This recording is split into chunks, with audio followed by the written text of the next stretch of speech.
बताइए हमको क्या क्या बात करना है, खूब हमको क्या बात करना है, बताइए। हमको पता है कि जितना सपा वाले आते हैं मोबाइल में ले लेते हैं, मुझे बीजेपी का कार्यकर्ता बोलता है तो काट के वहाँ दिखाते हैं। आप ये ना बताइए मुझे क्या पूछना है, हमको पता है, खूब पता। सत्र चल रहा है, सत्र में मंदिर आ गया, चुनाव आ गया, बांग्लादेश आ गया, अग्निवीर आ गई, चुनाव खत्म हो गया तो भ्रष्टाचारी आ रहे हैं। विजय माल्या तो आया ही नहीं, मंदिर मिला खोज लिए, भाजपा बड़ा बधाई है, विजय माल्या को भी खोज डालो।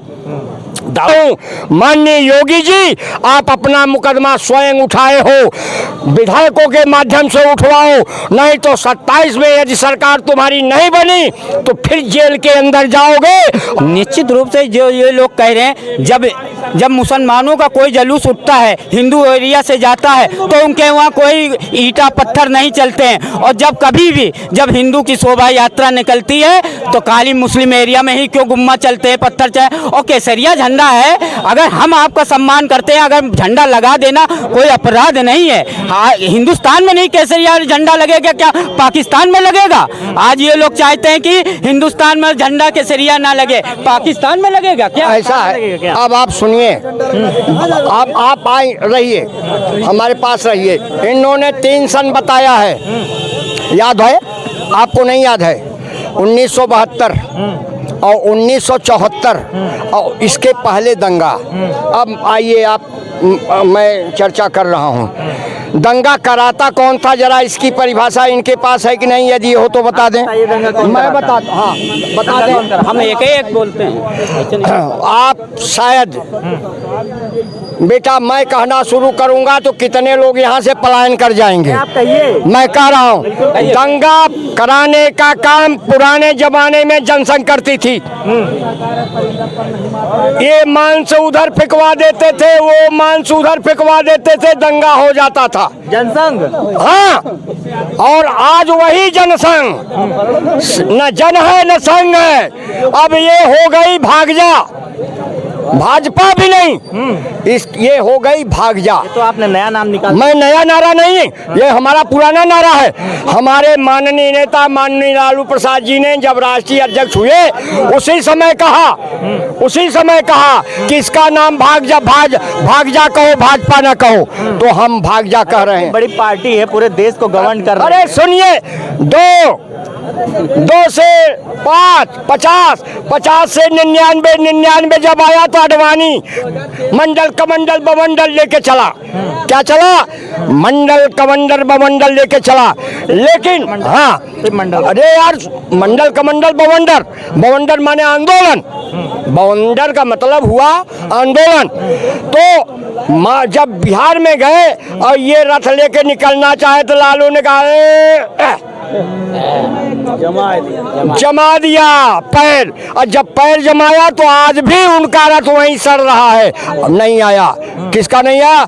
अडवाणी का नहीं आया। और रही बात हिंदू, नानाजी देशमुख जब जनसंघ में थे, बड़े महान थे, बड़े विद्वान थे, ये लोग जनता पार्टी में नहीं आ रहे थे तो किसी ढंग से घेरा गया। जब घेरा गया, सवाल मेरा मुद्दे की बात करिए। सवाल संभल की घटना पर है। सुनिए, सवाल संभल की घटना पर है। मुख्यमंत्री योगी आदित्यनाथ जी ने आज विधानसभा में कहा कि केसरिया झंडा लगाना क्या गलत है? लोगों की आस्था का प्रतीक है। आस्था का प्रतीक क्या है? तिरंगा है। आस्था का प्रतीक हमारे तिरंगा है। आस्था का प्रतीक हमारे जय हिंद है। हमारे आस्था का प्रतीक चक्र है। उस चक्र की तिड़ी गिनो, उस चक्र की तिड़ी में जाओगे तब मालूम होगा कि इसमें कितने लोगों ने लहू बहाया है। भाई साहब ने बोला अभी कि जब भी मुस्लिम पक्ष कोई धार्मिक कार्यक्रम करता है और हिंदू के रास्ते से जाता है तो कभी ऐसी दंगा नहीं हुई, लेकिन जब हिंदू पक्ष कोई कार्यक्रम करता है, यही सवाल आज सूबे के मुखिया ने विधानसभा में भी कहा। आप हिंदू पक्ष से जाता है तो क्यों ऐसा होता है? आप ये बताओ, किसी के घर में जा करके घर में घुस जाओ और घर में घुस करके ऊपर झंडा लगाओ और झंडा के बाद औरतों में यूं करो, तो ये कौन किया था? क्यों गया? उसने किया कौन? आप वहाँ देख रहे थे क्या? अगर अब मैं देख रहा था। एक मिनट आप इनको बोलने। मैं देख अगर झंडा लगा देने से किसी की हत्या कर दोगे गोली में, उसके लिए कानून है, FIR दर्ज होगा। मार देंगे आप, किसी की हत्या कर देंगे? कानून- नहीं, झंडा लगा देंगे, कानून आपने देखा? है ना, किसी- कानून देखा? बताओ कानून को। माननीय यही जो आज आदित्यनाथ योगी जी हैं, यही लोकसभा में रोए थे कि मेरे ऊपर क्या क्या हुआ, और आज मैं दावे के साथ कह रहा हूं, माननीय योगी जी आप अपना मुकदमा स्वयं उठाए हो, विधायकों के माध्यम से उठवाओ, नहीं तो 27 में यदि सरकार तुम्हारी नहीं बनी तो फिर जेल के अंदर जाओगे और सिस्के में रहोगे, फिर बाहर नहीं निकल पाओगे। मुख्यमंत्री के ऊपर इतना मैं खतरनाक सही कह रहा हूं। डर नहीं लगता? कौन डर? किस बात की डर? रुक जाइए, किस बात की डर? मैं किस बताइए हमको क्या हमको क्या बात पता करना है खूब। हमको क्या बात हमको करना ना आप ना बताइए, हमको पता है हमको ना कि बताइए, जितना सपा वाले आते हैं मोबाइल में ले लेते हैं, मुझे और जब हमको- आप बीजेपी हमको का ना बताइए। कार्यकर्ता बोलता है तो काट के वहाँ दिखाते मुझे हैं। आप ये ना बताइए मुझे क्या पूछना है, हमको क्या नहीं पता है, पूछना खूब पता आप है। बोलिए जो बोलना है आपको। आपको बोलने से रोका हमने। बताओ संभल की बोलवाइए, क्या बोलवा रहे हो यार? बोलो तो। हमको पता नहीं है। बोलो तो हम आप अच्छा ये बताओ आपको हमने रोका? आप बोलिए, आगे आइए। क्या बोले? क्या संबल का बता? संभल की घटना पर एक मिनट रुकिए, एक मिनट। इनको नाराजगी थी कि हम आप किस हमसे- बात का नाराजगी? हमसे भाई? नहीं बुलवा रहे हो हम आप मोबाइल से आप लोग काट के वहाँ दिखा रहे हो, और उत्तर प्रदेश के माननीय मुख्यमंत्री जी के बारे में आप दिखा रहे हो। आपको जानना चाहिए कि उत्तर प्रदेश के योगी आदित्यनाथ महाराज, उत्तर प्रदेश के योगी महाराज जी आज जनता सबका साथ सबका विकास करके बहुमत से उनको सरकार बनाई है। सरकार रोजगार की बात क्यों नहीं करती है? शिक्षा रोजगार की भी क्यों नहीं बात करती? कर रहा हूँ। कहाँ कर रहे हैं? माफिया मुक्त कहाँ कर रहे हैं? उत्तर प्रदेश की बात क्यों आज नहीं कर रहे जितने घटित घटना हो रही है, ये समाजवादी और कांग्रेस पार्टी के कार्यकर्ता आप व्यक्ति है। के लिए सबसे जरूरी क्या है? जब शक्ति हो रही है, व्यक्ति के लिए सबसे जरूरी मेरी सवाल हो रही है, और जब कार्रवाई करके जेल भेजा जा रहा है, तो आप कह रहे हैं कि कोई काम नहीं हो रहा है। सवाल का जवाब दिया। आम जनमानस के लिए सबसे बड़ा मुद्दा है रोजगार, शिक्षा, दवाई। इसके लिए बात सरकार ये क्यों नहीं कर रोजगार रही की है? बात आप कर रहे थे। ये हमसे कह रहे आप हैं किस चीज़ की बात पत्रकार कर रहे हैं? आप पे किस चीज़ कि की बात? मुख्यमंत्री जी कोई काम ही नहीं कर रहे हैं। उत्तर प्रदेश बिना जनता बिना संतुष्टि का सरकार बनाई है।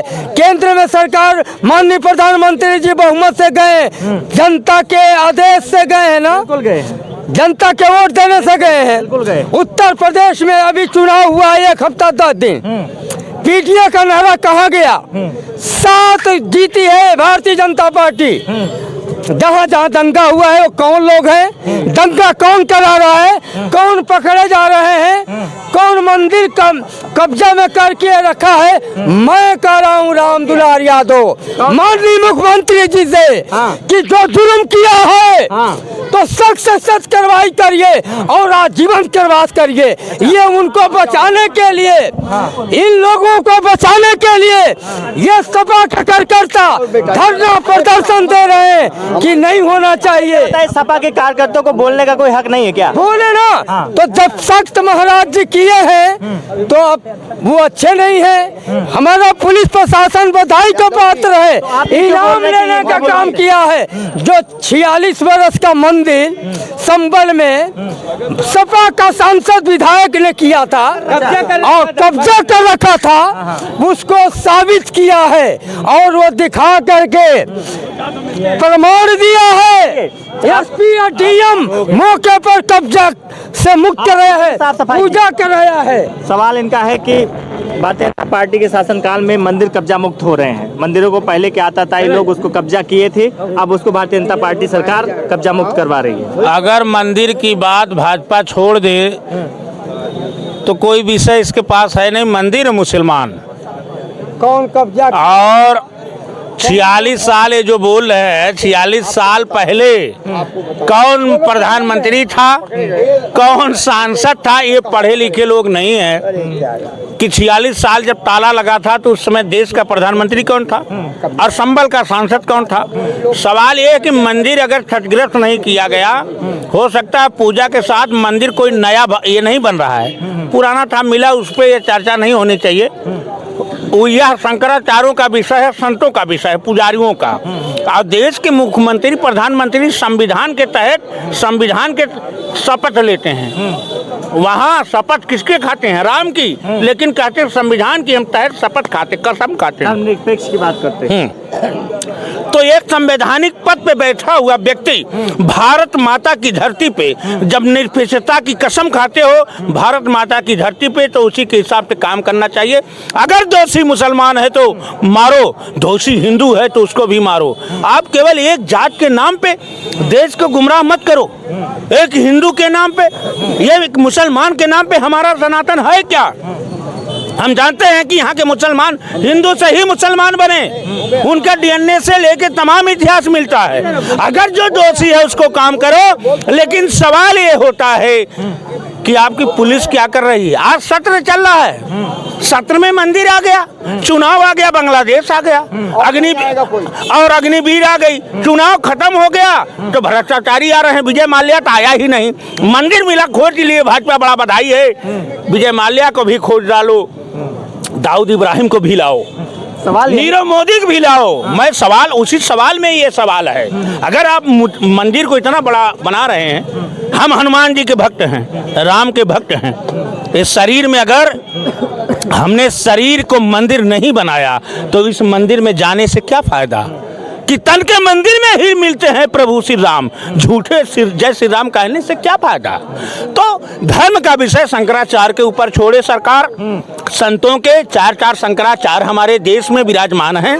निर्मोही अखाड़ा से लेके जूना अखाड़ा से तमाम है, उसके लिए वो पर्याप्त संख्या में है। अगर देखना है तो महाकुंभ में संतों का मेला देख लेना। आप संविधान के तहत आदरणीय मुख्यमंत्री जी नौजवानों के रोजगार के बारे में बात करिए, जो किसान क्या कर रहा है उसके बारे में बात करिए। कोरोना वैक्सीन से लोग मर रहे हैं, पहले नारा चला घर घर मोदी, हर हर मोदी, अब आप तो बोलते हैं हर हर मोदी, घर घर रोगी। वैक्सीन लगा सब रोग हो गए। तो आज सवाल चाहे लूट हत्या की हो, छिनैती का हो, बलात्कार का हो, उत्तर प्रदेश जंगल राज में तब्दील हो गया, इसका दो रह नहीं। ये मंदिर खोते खोते अयोध्या में शंकराचार्यों का, संतों का अपमान करके प्राण प्रतिष्ठा करवाए, अयोध्या हार गए और 7.5 करोड़ का दशरथ दीपक बनाया गया था जो बस में हो गया। क्यों? राम नाराज हो गए। राम के नाम पे व्यापार नहीं करना चाहिए, हिंदू के नाम पे व्यापार मत करो। राम बीज मंत्र हैं, ये हम हृदय में सौंसा सौंसा जपते हैं तो हमें मोक्ष की प्राप्ति होती है। और उसी राम नाम पे कोई व्यापार करता है तो वो उसे नरक का वासी होता है। बिल्कुल बिल्कुल, जिस तरीके से बात हो रही है, मेरा सवाल आप लोगों से भी है, क्या राजनीति में आम जनता के विकास के लिए, आम जनता की शिक्षा के लिए, आम जनता की दवाई पढ़ाई के लिए बात होनी चाहिए या मंदिर मस्जिद पर? आप स्वतंत्र हैं, अपने प्रतिक्रिया कमेंट बॉक्स में जरूर दीजिए। देखते रहिए मेरी पड़ताल।